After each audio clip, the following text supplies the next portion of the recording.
So, hello guys. Ito na naman kami. At yung mukbang namin ngayon ay itong kadyong seafood. Yan. Meron yung pusit, tahong, at saka hipon. So, tara na. Kain na ako. Gutom na ako kanina Gutom pa. ka na. Diba? Ang laki. Binili lang namin ito kanina. Sarap. Napakasarap talaga magluto. Siyempre. Ang laki ng hipon, ha? Kunti na lang sila kanina ng mukha ko.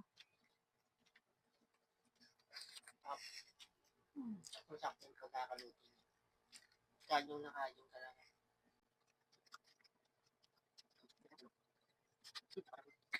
Kulang, ha?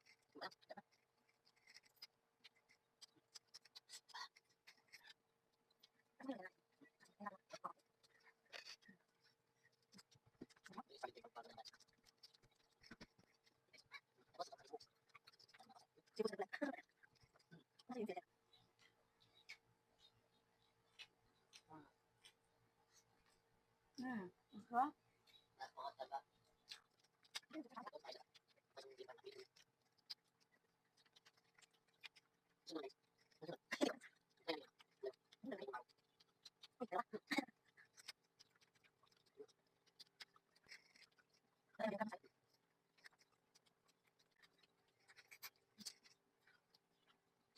Para sa atin guys ha, mas maganda na yung ganito yung magluluto kayo kaysa sa kumain kayo sa mga restaurant na unlimited pero nasa 400 yung gastos.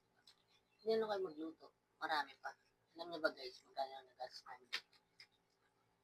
300 pesos. Pero sulit, di ba? Marami na.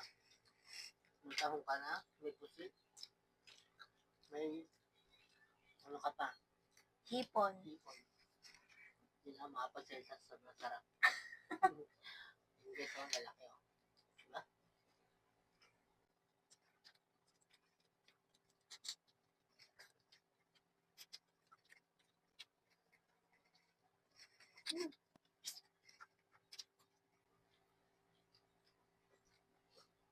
After a month. Saan kayo mag-post ng ganito guys? Kapag wala sa pasok, ng bawa sa Sunday niya, Wednesday niya.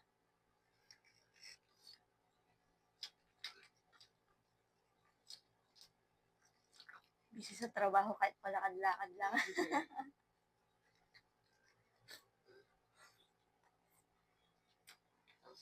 So, Oh, lalaki ng hipon, no? Magkano lang natin nabenta? 150 pesos. Ilang piraso na, madami na din. Tapos itong tahong, madami din. 50 pesos. yun lang namin nabilihan guys sa Gurban, Palengke. Palengke namin dyan.